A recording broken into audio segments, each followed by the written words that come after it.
What's up, everyone? Welcome to another week of First Seed Fantasy. I am Kyle Krajewski, joined by, lovely as always, on vacation, Zach Cole. Zach, what's up, man? How are you? How's It's your a trip it, treating you? it's going good. It's a beachy theme this week. I'm down the Jersey Shore. I'm enjoying myself right now, but I'm always open to talking fantasy. I'll take a little pause from vacation time to talk fantasy any day. Love to hear it. Love to hear it.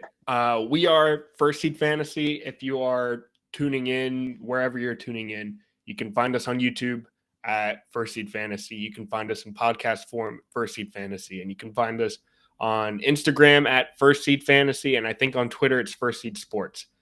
And today on the docket, we've got end of June. We've got an end of June mock draft. And I think the way I'm seeing it is end of June, we'll do a mock. Towards the end of July, we'll do another mock. And then basically August is going to be full of mocks. So I was like, all right, we'll take this as kind of like a jumping off point of just like, all right, this is where Sleeper, where we'll be doing the mock, has these players ranked and kind of where they'll be floating throughout the rest of the summer. And then that way, Zach and I can kind of chat about where these guys are being drafted, how we feel about that, players we see fit being taken where they're being ranked, or values we see, and just kind of highlighting a bunch of that stuff, highlighting the negatives and the positives of basically where players are showing up in draft rooms currently. Hopefully, you're not drafting your season-long team in June or early July, but if you are, we're here to kind of help that out. Yeah, I think for the majority of people, Kyle, what we're doing right now is kind of just to give a rough shape of what a team can look like. As we get closer, obviously we have to go through the mini camps and all that, all the leading up to the actual season, and that's when we're going to see, unfortunately, guys get injured every single year and some ADP shift around and things like that. But for right now, doing a mock in June is just to kind of get a price check in on where guys are and to see exactly what kind of build you're looking to create with your roster. You can experiment around with some different things. So mocks right now, I mean, they're not great to base your whole entire season off of. They're not, I wouldn't say go into August knowing exactly what you're doing in June, but it's a good way to get a guideline of what exactly you want to do when the time comes. Yeah, I think you said it, like a price check on some of these guys Mm-hmm. is the perfect way to put that. Just kind of getting a good idea of where some of these players might be ranked and Yeah, available in drafts in 2 months. So absolutely. without further ado, let's kick off this mock. Zach is drafting from the 3 spot in a 12-team PPR basic. Let's see, 1 quarterback, 2 running backs, 2 receivers, tight end flex, and just to keep it short and simple, 3 bench spots. Zach's Mm-hmm. drafting from the 3 spot, and I'm over at the end at the 12, so I kind of get that turn. And without further ado, let's share my screen if you're watching this. Let's kick it off. Zach? All right. Let's get into it. First, we saw Justin Jefferson go 101, and then classic Christian McCaffrey at 102. And Zach, you're up. Yeah, so Kyle, I think the first point that I really want to make here is that this is only a 2 wide receiver league, and that's kind of an important point, I think, because if you are in a league that emphasizes receivers a little bit more heavily, then I think you need to draft a little bit differently. Moving forward through the draft and in these early rounds, especially. But because this is only one running back, I'm only 2 wide receiver, not 3 wide receiver. I am going to go running back here, and I'm going to take a guy that has huge touchdown, huge PPR upside, and that's going to be Austin Eckler for me. I think he's a great building block for any team.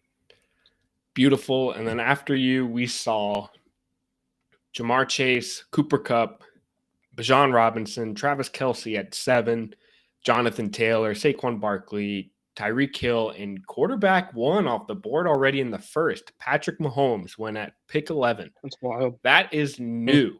I honestly don't know if that'll happen throughout the summer. I think even on Sleeper, he was ranked 20. Oh, no, I guess that's where he was ranked. Maybe 15th overall is where he's showing up in draft rooms. But went 11. Zach, anything stand out and surprise you? I mean, I think that's the biggest point right there is that Mahomes is going that early. Typically, I see that in these 12-team drafts, the turn is usually where this next group of four receivers goes, and we can see that the draft board kind of lined up this way with Diggs, Lamb, Brown, and Adams all kind of sitting there still. Um, yeah, it's interesting though. It definitely is. I don't necessarily hate taking Mahomes that big because he feels like such a or taking him that high because there feels like there's such a big gap between him and the rest at this point. But I mean, that's definitely a steep price tag. Yeah, I think in the first, taking a quarterback is the steepest it can get. But I mean, You you're know, taking your but guy. but Kyle, I think it also I think if you are pick 11 or pick 12, that's where you need to take your Yeah. shot, because that draft board isn't coming back around to you for another 24 picks, so you got to be ready to take your shot on your guy there. So I guess for team 11, I don't really hate it. Yeah, it's one of those things. If you're going into a draft and you want Patrick Mahomes, I guess you kind of need to take him in the first or late first, hopefully not early first. It's kind of where he's going to wind up appearing. It's just for me and you personally, I don't think we're first round quarterback drafters. No, I don't think so. Like I said, love the upside on Mahomes. I mean, he's definitely a positional differential type of guy where there's going to be a huge gap, but I just not my style personally. Yeah. And then, all right, I'm here, pick 12. I've got the turn. I think I'm gonna take from one of each. I'm eyeing both the receiver and the running back position, and I'm gonna take the guy who I think, for me personally, is right at that first tier. I think the four receivers that went, Jefferson, Chase, Cup, and Tyreek, are like that tier one in my ranks. And I think the start of tier two, or just on that bubble for me, Stephon Diggs. I think him and Josh Allen. I mean, I don't think what is currently going on with the contract or whatever is talking about, I don't think that's going to carry on into the season. I think he's just going to want to play football with Josh Allen and show up. So I'm not concerned about that. And I wanted a receiver to kick off this draft. And the next guy I'm going to take, good old Nick Chubb. I think Chubb, I mean, reports consistently are saying that the Browns aren't going to add another guy to this backfield, at least not another big name back. I think they're going to try to draft or sign someone, but nobody that's going to really eat into Chubb's workload. I think all signs point to this being Chubb's backfield and him having an enormous season. And I think I saw reports that Watson's having like an arm issue. Either way, I think Chubb's going to be the huge focus point on this offense, and just kind of get more targets and just be involved. So I went with Chubb.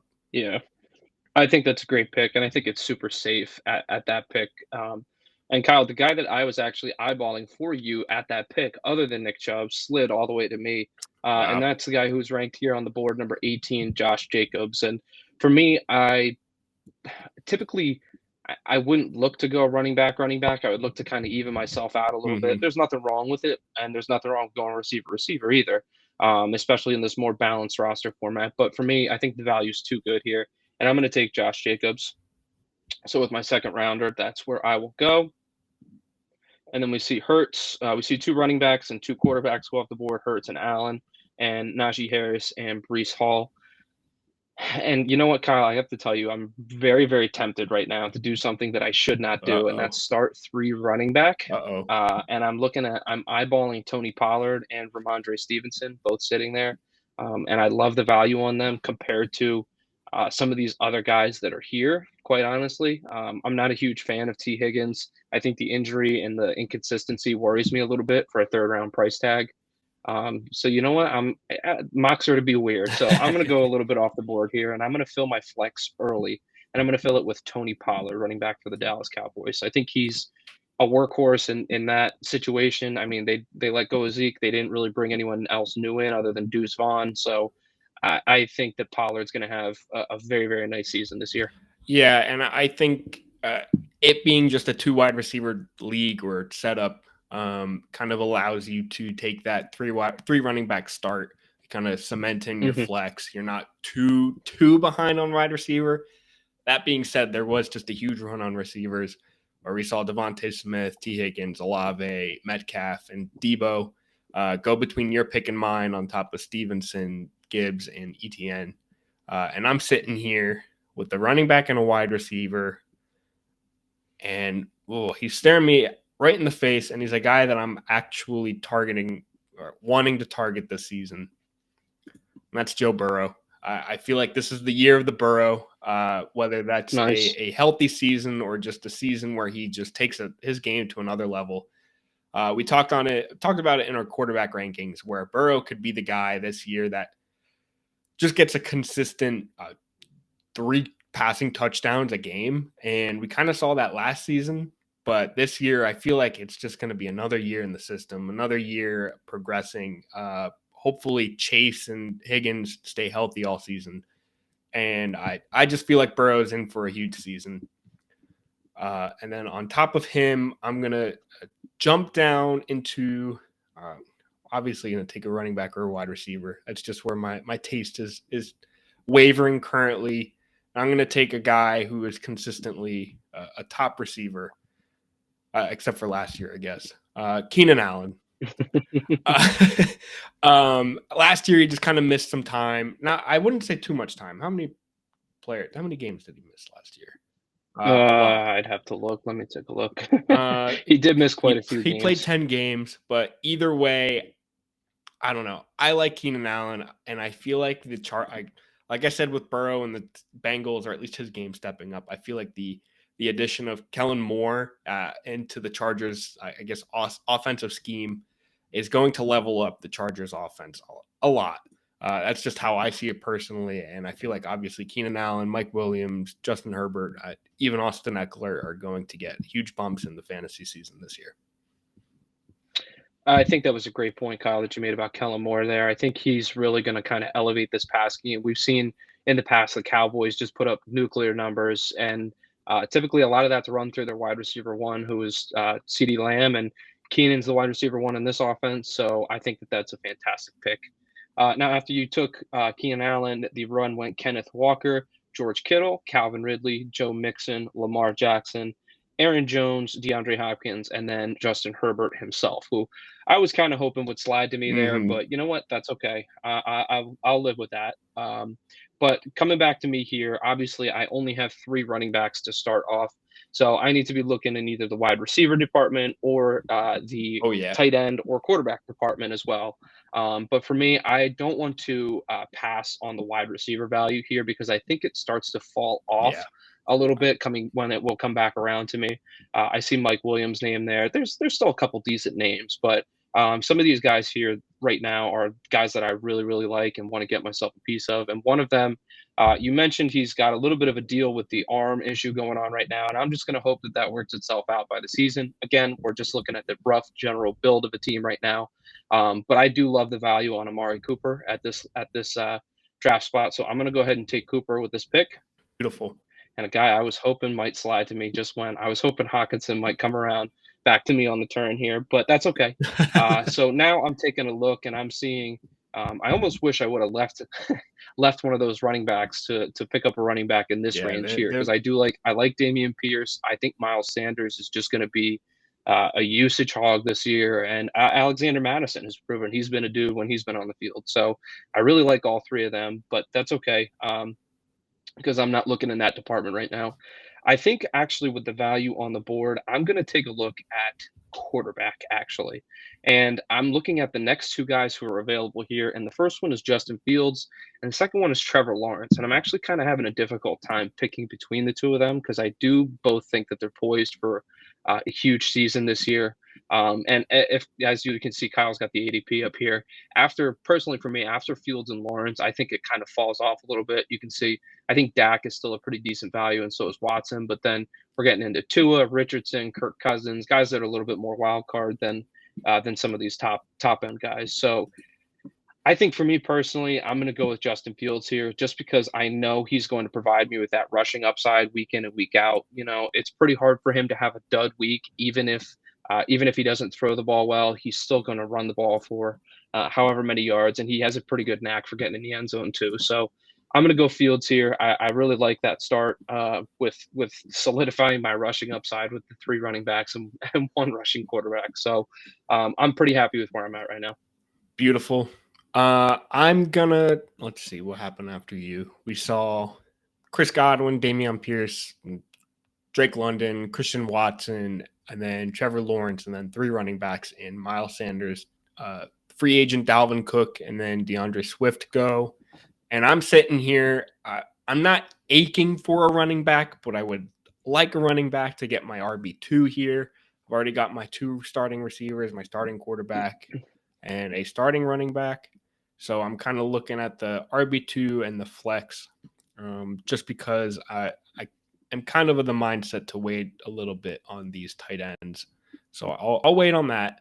But while I do, I'm eyeing, I guess more specifically, an RB and a wide receiver. And for my receiver, I'll take him first.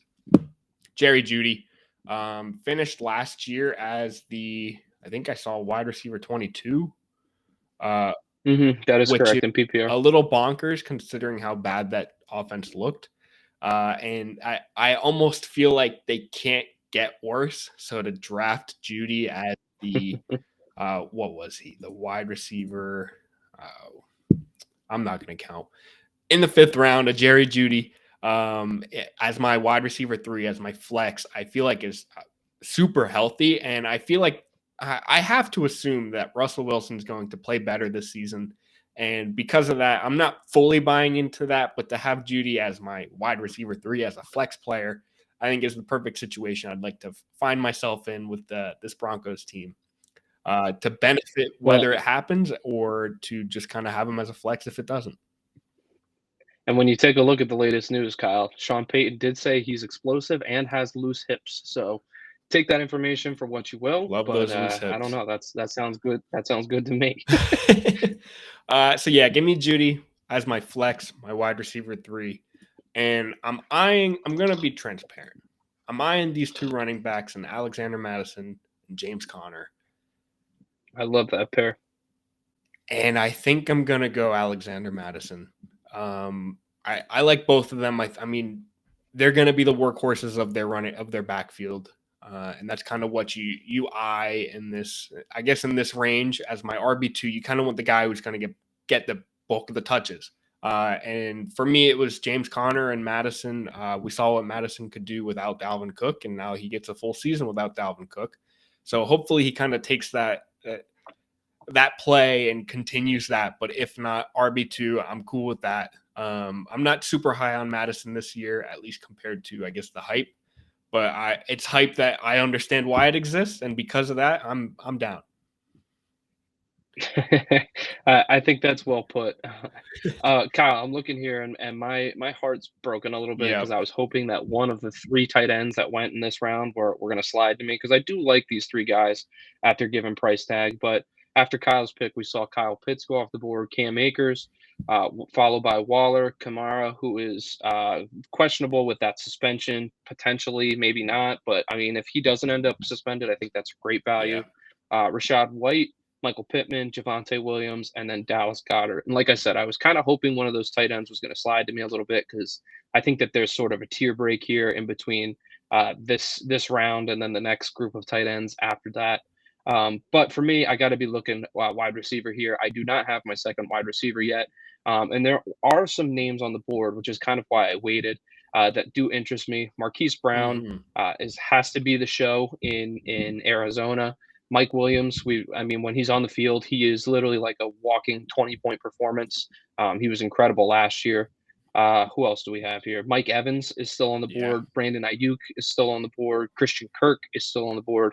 There's some really, really good names. yeah. And I think what I'm going to do is I'm actually going to let the board decide for me. I would like 2 of these guys. So I'm going to start off with the guy that I think personally has the highest floor of this group, which might seem a little bit crazy given the quarterback situation, but I actually think it's Mike Evans. Nice. So I'm going to start off with Mike Evans as my wide receiver 2 here. I mean, he's had 1,000 yards receiving every single year in his career. He's guaranteed for it. I know it's going to be a struggle to get there this year, but you got to remember there were some dark times before Brady arrived in Tampa Bay, and Mike Williams still managed 1,000 yards. Now I know that was many moons ago, and things were a little bit different, but that's why I'm going to kind of take a second one of these guys here as sort of a safety blanket for myself. I'm taking a look at receiver again, and I'm seeing Lockett. Christian Kirk is one that kind of pops up in my mind here. I'm not super excited about Deontay Johnson, or George Pickens because I don't really know which one of those two is going to be the top dog there. And then I'm getting into some young guys with Jason and Burks and Addison, and I'm not sure that that's necessarily where I want to go either. So I'm actually going to keep this pretty simple, and I'm going to take a guy that was actually the wide receiver 11 last year, and that's Christian Kirk. So I think he gives. I mean, the only thing that changed from that offense was they added on Calvin Ridley, and I know that that's a huge deal because he was a one in his time too. But if Kirk can even slightly repeat what he did last year, I think he's going to be absolutely electric. So I like getting that value here. Yeah, one thing I'd like to point out is I feel like that clump of wide receivers that we're seeing in this round 6 and 7. I guess we can even start it with Judy in round 5. With Judy, Pittman, Mike Evans, Marquise Brown, Mike Williams, Brandon Ayuk, Christian Kirk. I'll even lump in Deontay Johnson. I've got a little bit of a mini excitement for him this year. I feel like that clump is a group of receivers that you should be targeting. Just eyeballing it. Because I feel like it's a consistent group of receivers. I feel like consistent's not the right word. But a group of guys that you can almost count on to outperform their ADP or where they're being drafted, which is really weird and hard to come by. But I feel like that group is like a group of guys that are built to outperform. So it's almost agreed. like you can do like a hero wide receiver build where you get you get a Tyreek Hill or a or even like a Jamar Chase, like those top guys, and then just wait on receivers and kind of get two of those guys, like you did, Mike Evans and Christian Kirk, and just be happy. I feel like that's an incredible build. Yeah, and Kyle, I don't want to take too much of your time here, but 2 points I want to make really quick. If you look at from the 5th round on, almost all of these guys fall within that wide receiver 2 category from last year. Yeah. I mean, McLaurin was 14th in PPR last year. Kirk was 11th in PPR. Evans was 17th in PPR. The only guys that I've really found that like absolutely fall outside of it are Christian Watson. Drake London was actually just outside of it, Marquise Brown and Mike Williams. But I mean, that's great value and what you're looking for as a wide receiver too. And the second point that I wanted to make is if you do go with that hero receiver strategy where you're taking one of those big name receivers early, that kind of avoids this running back dead zone, as we like to call it here, in these rounds like 5 through 9 or something like that. I don't necessarily know where we quantify it to begin, but like when you look at guys like, I don't know, J.K. Dobbins or Damian Pierce or Javonte Williams, there's a chance that these guys just are terrible this year. They're busts, And if you ended up starting out with, just look at team, I don't know, actually none of the teams started out that way. Your team, you start with a Diggs, who's your hero receiver, and then you can back it up with Chubb. And then you could have ended up with just say a Kenneth Walker or a Derrick Henry. You can bolster that roster with lots of running backs in that round 2, 3, 4, so that you can just kind of add in extra receiver help moving forward from there. So I like that strategy as we're kind of figuring it out here. Yeah, and that's kind of the beauty of it. It's June. You can kind of get an idea of how things are flowing and kind of continue and perfect it as the offseason and the summer continues. All right, I'm here after you. We saw 3 quarterbacks go. We saw Isaiah Pacheco, and then we saw Dak Prescott, Tyler Lockett, David Montgomery, JSN, Deshaun Watson, Tua, and then Deontay Johnson went right before me at 11. So I'm sitting here at 12 with, let's see, I think I've got, 2 running backs, 3 receivers, and a QB. Just waiting to fill that tight end spot and 3 benches. And personally, I'm going to go with depth here. I'm not really eyeing. I don't love the tight end market here. Actually, I'm lying. I'm going to take a tight end, and I'll take him first. Evan Ingram. Jacksonville is a team I think is going to be incredible on offense. Maybe not like league breaking, but I think they could be like a mini Cincinnati Bengals, where Trevor Lawrence is great. Calvin Ridley and Christian Kirk are great. And then you get a tight end that was great last year and will be great again this year. It could be great this year. And then you add an ETN, and I think it's an offense that is just kind of built to succeed. And I see them elevating their game this year. So with that, I always like to buy in. With any draft I'm doing, I love Jacksonville this year, so give me all of Jacksonville I can get. And for my second pick here, I'm just going to add on to my wide receiver depth. I'm taking Jahan Dotson. I'm not in love with Pickens this year. I'm not in love with Tony or Treylon Burks, who are kind of ranked there as well. I want Dotson, who kind of created his role last year, and I just kind of see him doing that again and performing better this year. Hopefully, a healthy season. And then, Dotson is my wide receiver 4 on the bench for me. And then after I took that, we saw Kadarius Toney, James Cook, Jordan Addison, Treylon Burks, Brian Robinson, Freiermuth Dillon, AJ Dillon, and George Pickens coming off the board. Zach, you're on the clock, and I think you've got a tight end need as well, with two open bench spots. Yep. So for me, I was kind of hoping Freiermuth would fall to me. You took Ingram at the turn there. I prefer Freiermuth over Ingram. I think he was sneaky good last year, and I think people don't really remember that. I mean, he was the tight end 8 in PPR. But at this point, when you're drafting a tight end between tight end 6, 7, 8, 9, it's really, really slim, the difference. But the good news with Freiermuth was he did provide you with some kind of high upside weeks last year, which is cool. And if nothing else, you could bet on him for about 10 points a game. So whatever, but that's okay. So the next tight end up on the board is David Njoku, who I've never really been a huge fan of. Kyle, I know you tend to like Njoku a little bit more than I do. I lean in the Njoku way.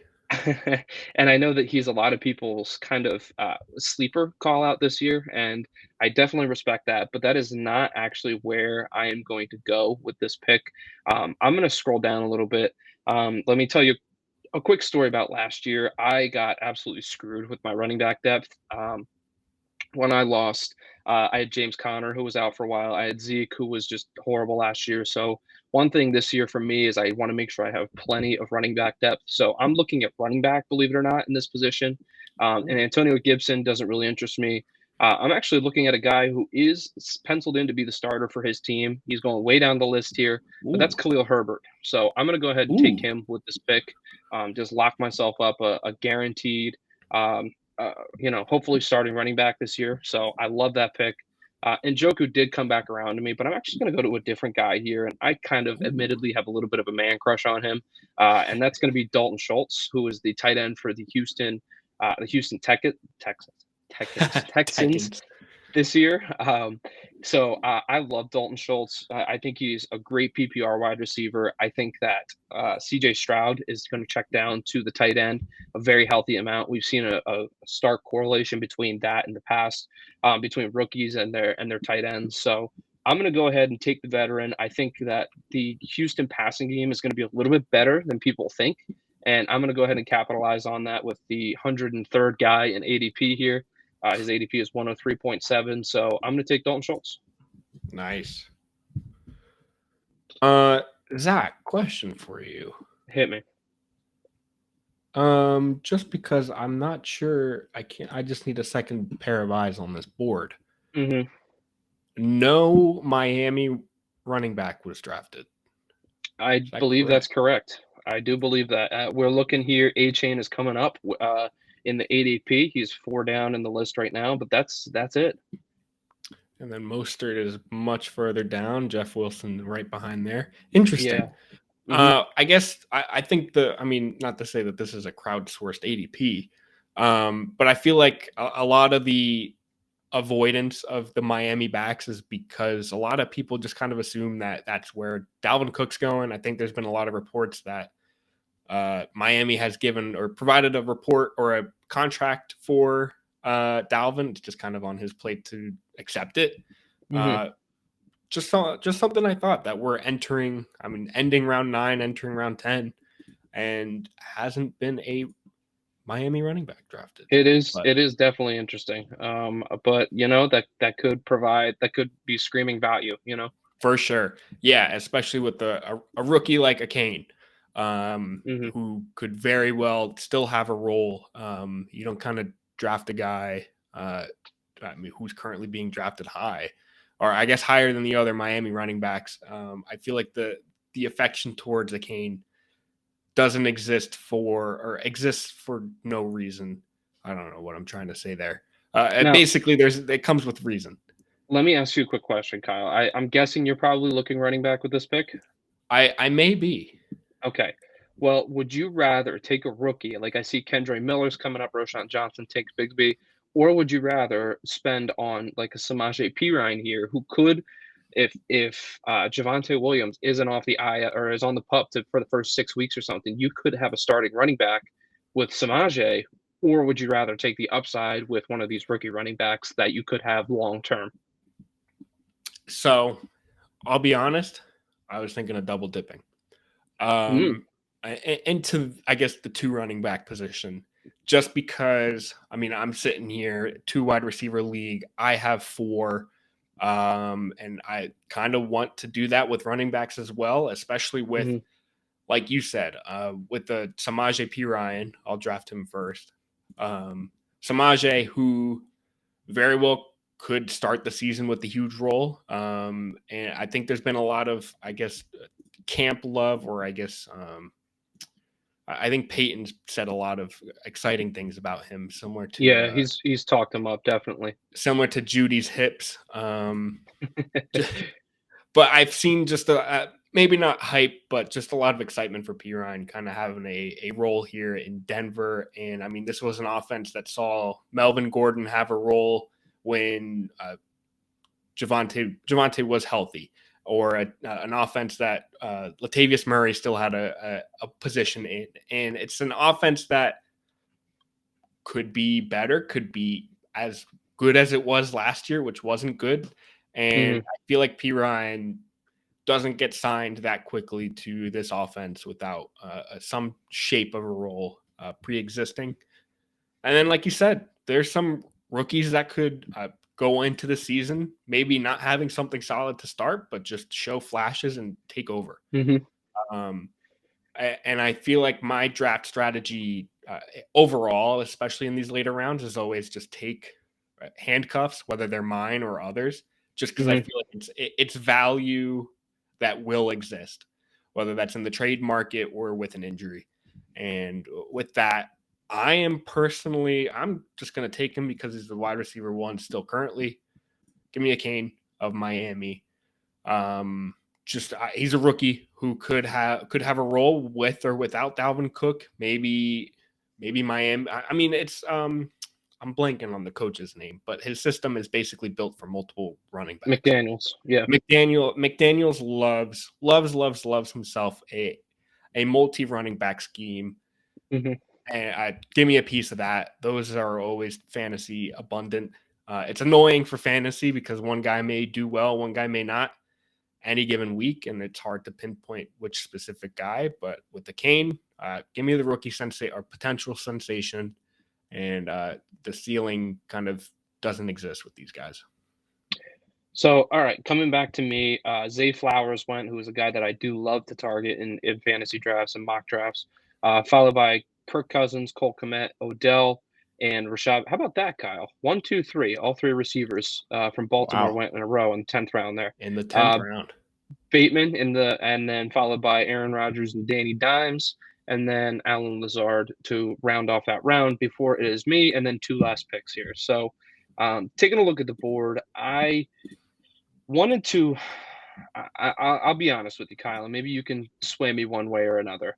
I'm looking at receiver or running back here, and I'm looking at 2 guys specifically. I do love Jamison Williams, but I'm going to be honest, I don't necessarily know that I love the idea of drafting a guy who's going to be Mm-hmm. suspended for 6 games.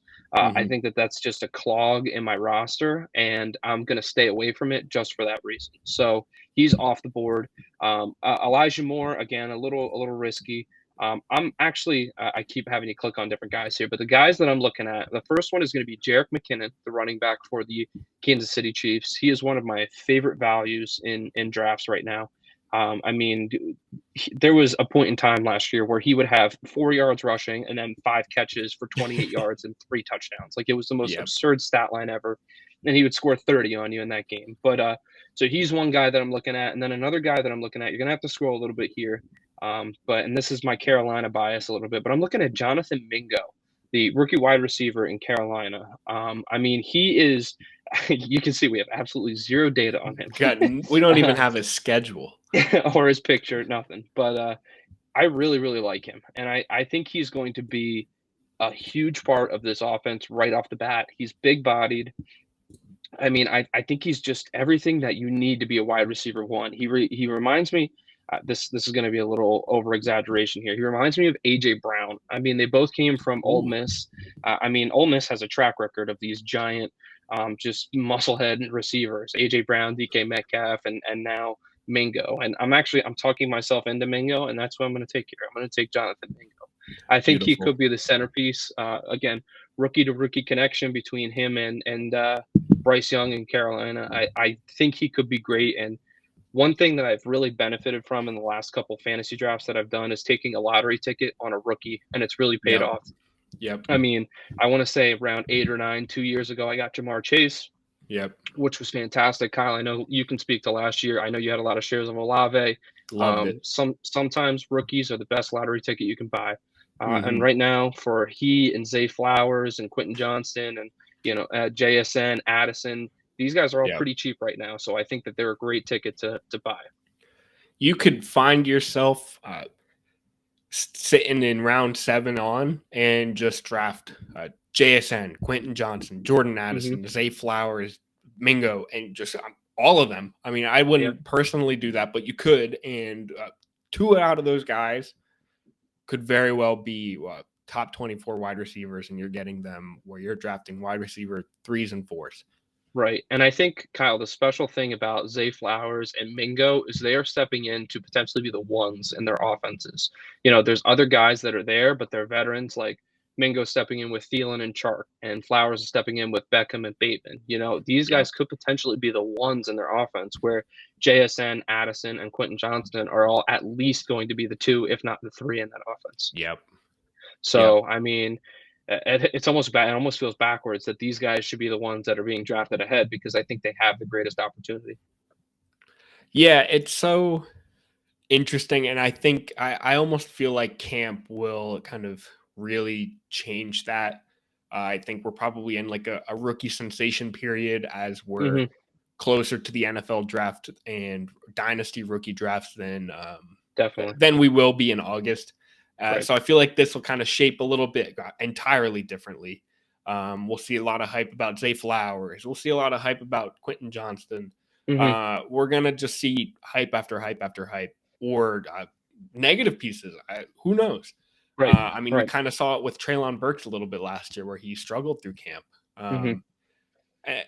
And that's kind of expected. And that's kind of the beauty of, I guess, drafting in June and seeing what this will reshape and look like throughout July and into late August.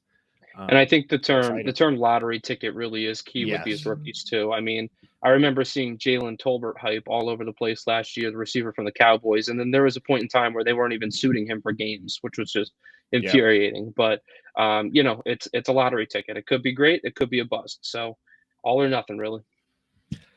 Which is exciting. And that's the exciting part about fantasy football. Zach, before we wrap here, let's run through these teams. You had the 3rd overall pick, and you drafted Austin Eckler, Josh Jacobs, Tony Pollard. You started filling out your wide receiver room here with Amari Cooper, and then your quarterback is Justin Fields, and then you went back to wide receivers with Mike Evans, Christian Kirk, Khalil Herbert, Dalton Schultz as your tight end, and then wrapping it up round 10 with Mingo, your rookie lottery ticket. How do you feel? Just like a quick glance at this. Do you wish you had like a different strategy? What are you thinking here? I think I would have preferred to have spent up on tight end a little bit more. Where I took Amari Cooper, maybe I would have taken Hawkinson instead. He was in consideration there, but Hmm. that would have just pushed my quarterback back another round or two, and then that would have landed me in that round that I didn't in that range I didn't necessarily want to be in. So overall, I'm okay with the build. I think Dalton Schultz might give me headaches, being a little inconsistent, but I'm overall okay with it. I think he's a pretty talented tight end to be going that late in drafts. So I like the build, and I do really like starting with those three running backs. So again, it's all roster construction dependent, and what kind of league you're playing in. But in this league, I like this. Yeah, that's a great start. To kind of, especially to have your flex just right there in the third round, is like a power move almost, where you've I got your mean, consistent starters. you figure weekend, that's probably a 50-point cushion between those three guys, easy, and Yeah. then you add in your quarterback for 15 to 20, you're already looking at 70, 80 points a week. So I think that's a very safe start. I like that. Yep. And then over at the end, pick 12, I went and started with three different positions here. Stephon Diggs first, and then Nick Chubb, Joe Burrow, Keenan Allen, and Jerry Judy to finish up my starters for receivers. And then Alexander Madison, the starting tight end with Evan Ingram. And then filling out my bench with Jahan Dotson, Samaje P. Ryan, and Devin Akane.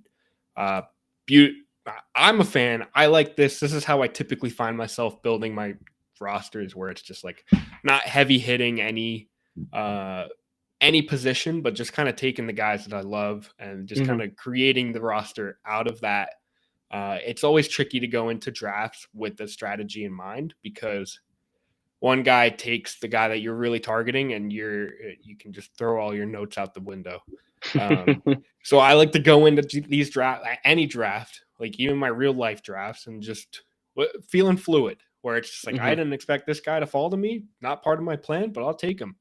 Agreed. Yep. And that's kind of the beauty of it, and especially kind of doing a bunch of drafts, doing a bunch of mocks, just kind of having an idea of where players are going, so you can say, all right, I'll wait on him, Hmm. or if I really want this guy, I got to take him now because he's not leaving the seventh. Just kind of having an idea of all that information is my favorite part of the summer. Absolutely. I couldn't put it better myself. All right, Zach. With that, it was our beautiful end of June mock. I'm not sure when we'll mock again, at least here on the First Seed Fantasy Pod. Maybe July, maybe a mid July, maybe a mid to end. We'll figure it out, and you'll know.